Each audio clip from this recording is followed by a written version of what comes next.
आदरणीय दिदीबहिनी तथा दाजुभाइहरू, निर्धारित समयभन्दा 1.5 वर्ष अगावै ताजा जनादेशका निम्ति जनता समक्ष जानुपर्ने अवस्था सिर्जना होला भन्ने अनुमान हामी कसैलाई पनि थिएन।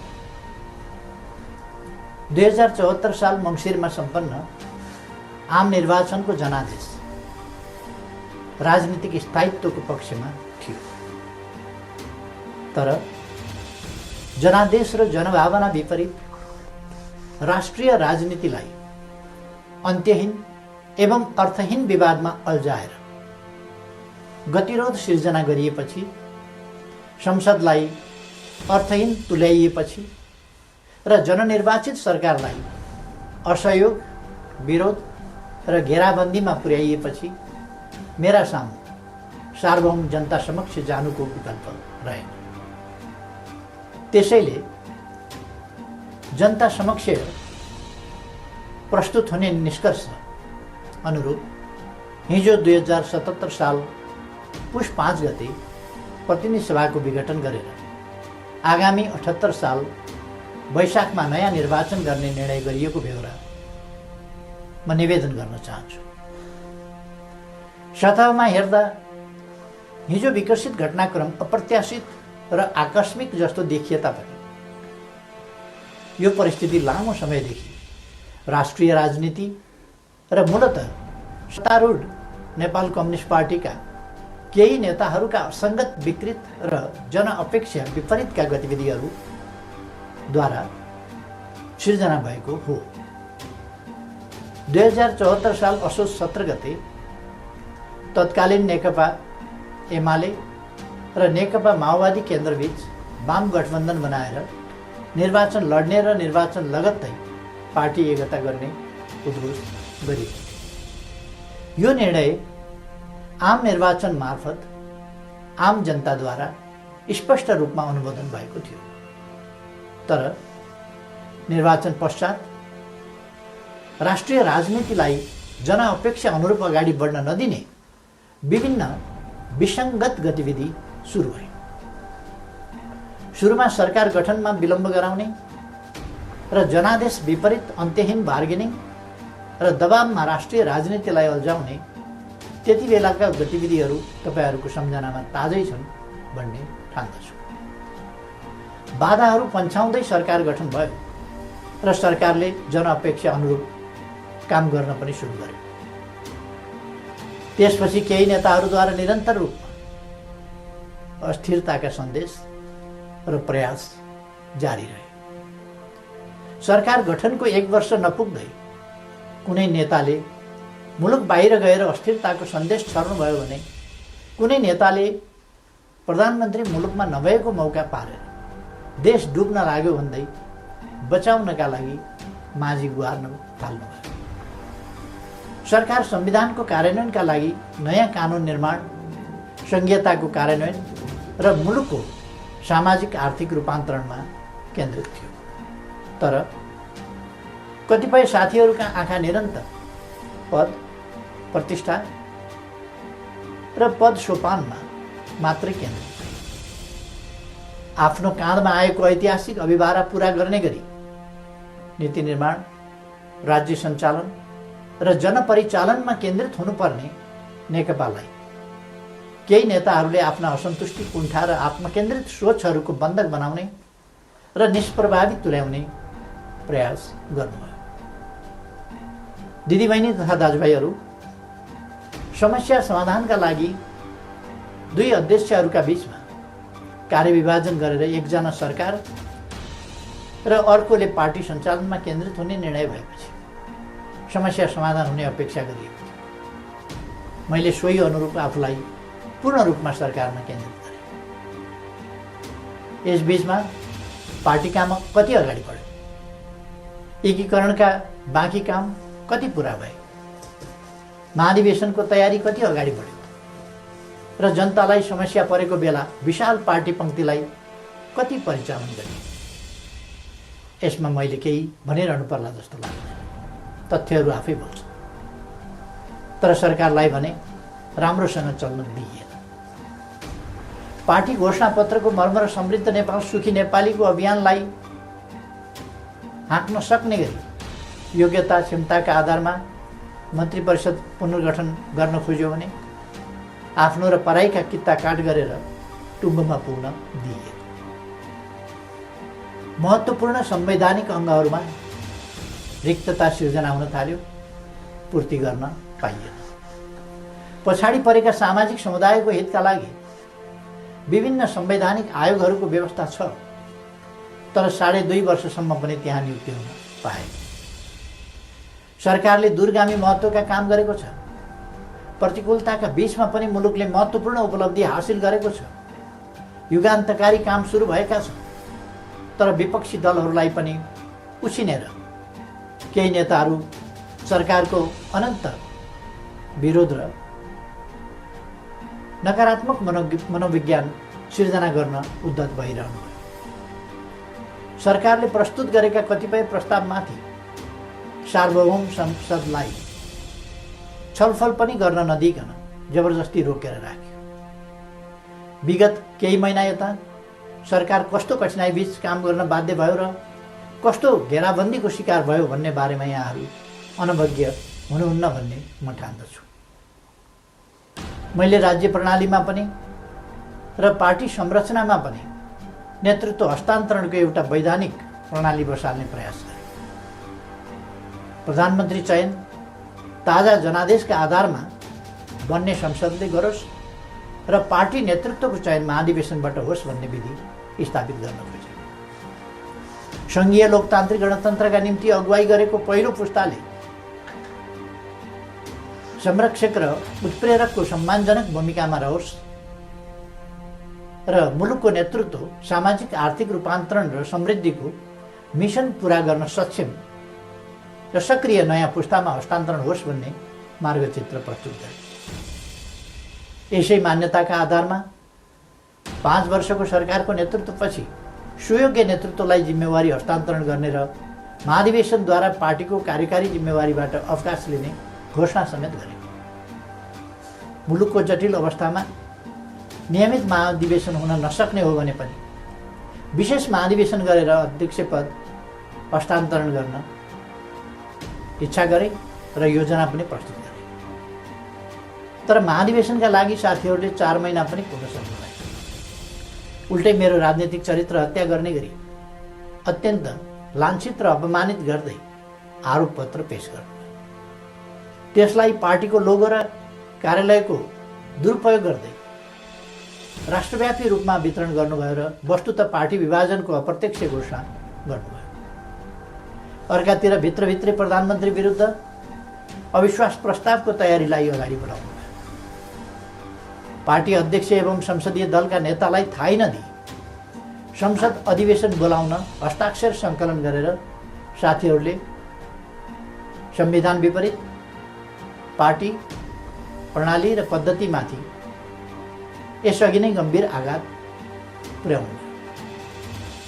यसपछि नै पार्टीभित्रको अवस्था निकै गम्भीर र सङ्कटपूर्ण बन्न पुगेको। अस्ति पुस 4 गते मात्रै पनि मैले पुष्पकमल दाहालजीको निवासमै गएर उक्त विग्रहकारी आरोप पत्र फिर्ता लिन, पार्टीमा सहज र स्वस्थ वातावरण सिर्जना गर्न र विशेष महाधिवेशन आयोजना गरेर नेतृत्व हस्तान्तरणका लागि पटक पटक आग्रह गरे। पार्टी एकीकरणको सङ्क्रमणकालीन प्रयोजनका लागि मनोनयनद्वारा गठन भएका र महाधिवेशन सम्पन्न गर्ने मुख्य दायित्व भएका पार्टीका नेतृत्वदायी कमिटीहरूलाई पार्टी विधान र एकीकरणको भावना विपरीत पार्टीलाई मतदानको अवस्थातिर नधकेल्न र कर्तव्यको लिकबाट बाहिर नजान बारम्बार आग्रह गरे। तर यस प्रयासलाई मेरो कमजोरी ठाने। केही भएको छैन, केही गरिने छैन भन्ने कुरामा अल्मल्याउँदै प्रधानमन्त्री विरुद्ध अविश्वास प्रस्तावको तयारी अगाडि बढाइयो।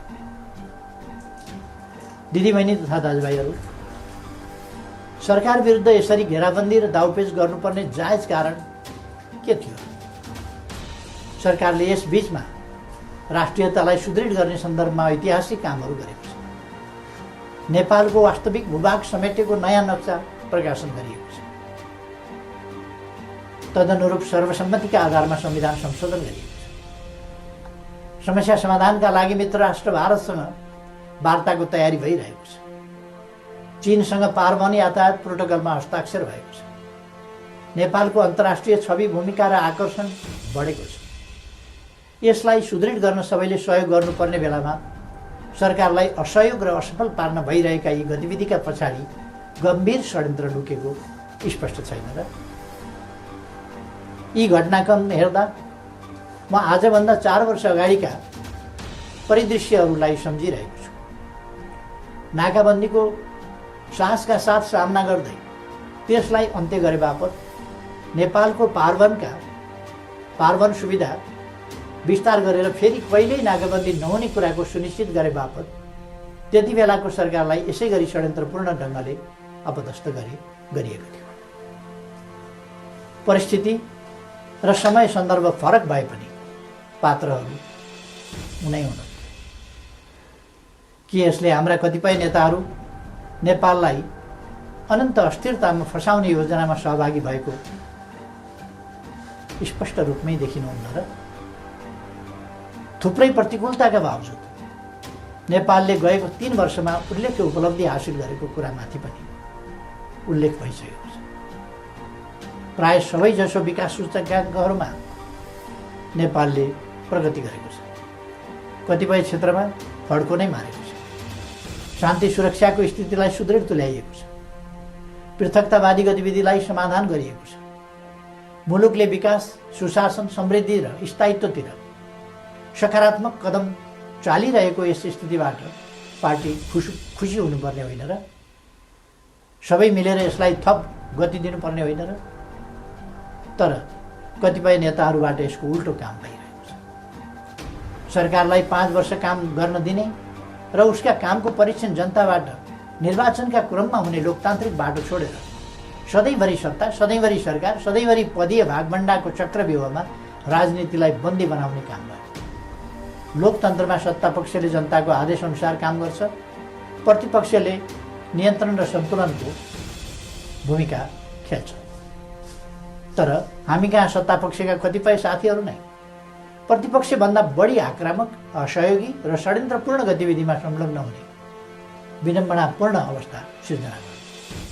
आजको स्थिति विकसित हुनुमा कतिपय नेताहरूको गतिविधिको मुख्य जिम्मेवारी रहेको तथ्यलाई एका राख्नुपर्दछ। यस्तो काम कुनै पनि अर्थमा लोकतान्त्रिक हुन सक्दैन।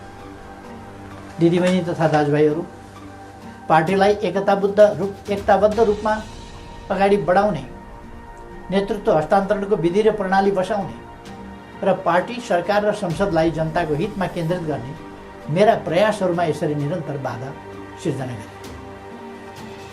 यसपछि नै म यस निर्णयमा पुग्न बाध्य भएको। प्रतिनिधि सभा विघटन र नयाँ निर्वाचन मेरो रुचि वा छनौटको विषय थिएन। तर मुलुकलाई अकर्मण्य अवस्थामा राखिराख्नु उचित हुँदैन। संसदलाई केही नेताहरूको स्वार्थको बन्धक बनाइराख्नु जनादेश विपरीत हुन जान्थ्यो। जनताको भावनाअनुसार काम गर्न अगाडि बढ्नै नसक्ने स्थितिबाट मुलुकलाई निकास दिनै पर्थ्यो। जनअनुमोदित नेकपाको यस सरकारलाई आफ्नै दलका नेताहरूले काम गर्न नदिने र दलभित्रको कचिङ्गलले प्रतिनिधि सभालाई पनि शिकार बनाउने अवस्था अन्त्य गर्नै पर्थ्यो। यसै पृष्ठभूमिमा म नयाँ जनादेशका लागि सार्वभौम जनता समक्ष जाने निष्कर्षमा पुगेको छु। म अझै पनि विगतका सबै तिता पीडाहरूलाई बिर्सेर एकताबद्ध भई निर्वाचनमा सहभागी हुन कमरेडहरूलाई आग्रह गर्न चाहन्छु। निर्वाचनको घोषणाले पार्टी एकतालाई बलियो बनाउने अपेक्षा गरेको छु। पार्टी पहिलो शक्ति बन्नुमा, पार्टी एकता हुनुमा र पार्टीले विशाल जनसमर्थन प्राप्त गर्नुमा केपी ओलीको कुनै योगदान छैन। हामी पो निर्णायक हौँ भन्ने कमरेडहरूलाई पनि लोकप्रियता र क्षमताको मापन गर्न यसले अवसर दिनेछ। प्रधानमन्त्री बन्न व्यग्र प्रतीक्षामा वा प्रयासमा रहनुभएका नेताहरूलाई पनि ताजा जनादेशले विकल्प दिनेछ। प्रतिपक्ष दललाई पनि आफ्ना एजेन्डा जनताबीच लैजान अवसर प्रदान गर्नेछ। निर्वाचन लोकतन्त्रको आत्मा हो। यो सबैभन्दा उन्नत लोकतान्त्रिक अभ्यास तथा विधि पनि हो। जननिर्वाचित सरकारले काम गर्न पाउँदैन भने उसले पुनरावेदन गर्न जाने ठाउँ सार्वभौम जनता समक्ष नै हो। मैले यही बाटो अवलम्बन गरेको छु। पार्टीले मेरो नेतृत्वमा विगत आम निर्वाचनमा लडेको थियो। म पार्टी संसदीय दलबाट सर्वसम्मत रूपमा नेता चयन भएको थिएँ र त्यसै हैसियतमा प्रधानमन्त्री निर्वाचित भएको थिएँ। बहुमत प्राप्त दलको सर्वसम्मत नेतालाई काम गर्न नदिइएपछि बन्द कोठामा अनुचित र सिद्धान्तहीन सम्झौतामा अल्झिएर जनअपेक्षामा आँच पुर्याउनु मैले उपयुक्त ठानिनँ। जनतालाई फैसला गर्न दिनु नै सबैभन्दा लोकतान्त्रिक विकल्प हो भन्ने मैले ठाने। त्यसै पनि जस्केलाबाट सरकारमा छिर्ने र जनमतको उपहास गर्ने अलोकतान्त्रिक चरित्रप्रति मैले सधैँ विमति राख्दै आएको छु। दिदीबहिनी तथा दाजुभाइहरू, नेपालको संविधानले नेपालको सार्वभौम सत्ता र राजकीय सत्ता जनतामा निहित रहने व्यवस्था गरेको छ। राज्य सञ्चालनको अन्तिम निर्णयकर्ता जनता हो। जनताको यो सार्वभौम सत्ता, राजकीय सत्ता र निर्णय निर्वाचन मार्फत व्यक्त हुन्छ। जनताको अभिमत व्यक्त हुने निर्वाचनले लोकतन्त्रलाई थप सुदृढ र परिपक्व बनाउँछ। हाम्रो लोकतान्त्रिक प्रणाली नयाँ छ तर कमजोर छैन। मुलुक जनप्रतिनिधिविहीन अवस्थामा छैन। राष्ट्रिय सभा क्रियाशील छ। प्रदेश सरकार र प्रदेश सभा एवं स्थानीय सरकारहरू मुलुकको संविधान र कानुन अनुरूप आफ्नो तहमा राजनीतिक नेतृत्व प्रदान गरिरहेका छन्। राष्ट्रपति र न्यायालय लगायतका संस्थाहरू र राज्यका निजामती एवं सुरक्षा अङ्गहरू सबै आफ्नो कर्तव्य निर्वाहमा दृढ छन्। 4.5 महिनापछि नयाँ प्रतिनिधि सभा स्थापित भइहाल्ने नै छ। 21औं शताब्दीको नेतृत्व गर्न तयार भएर बसेको हाम्रो युवा पुस्ता लोकतन्त्रप्रति प्रतिबद्ध छ। यो पुस्ता नै लोकतन्त्रको सबैभन्दा ठुलो पहरेदार हो। यस परिस्थितिमा म सम्पूर्ण युवाहरूलाई लोकतन्त्रको रक्षाका लागि एकजुट भएर दृढतापूर्वक अगाडि बढ्न आह्वान पनि गर्न चाहन्छु। त्यसैले निर्वाचनमा जाँदा संविधान अप्ठ्यारोमा पर्छ, लोकतान्त्रिक गणतन्त्र सङ्कटमा पर्छ र मुलुक अस्थिरतातर्फ धकेलिन्छ भनेर चलाउन खोजिएका प्रचार या फिजाउन खोजिएका आशंका र भ्रमहरू निराधार छ। राजनीतिक स्थिरताको प्रत्याभूति गर्ने निर्णायक तत्त्व जनताको अभिमत हो। तसर्थ कुनै पनि कुरामा नअल्मलिकन आम निर्वाचनको तयारीमा केन्द्रित हुन म सबैमा हार्दिक आह्वान गर्दछु। धन्यवाद।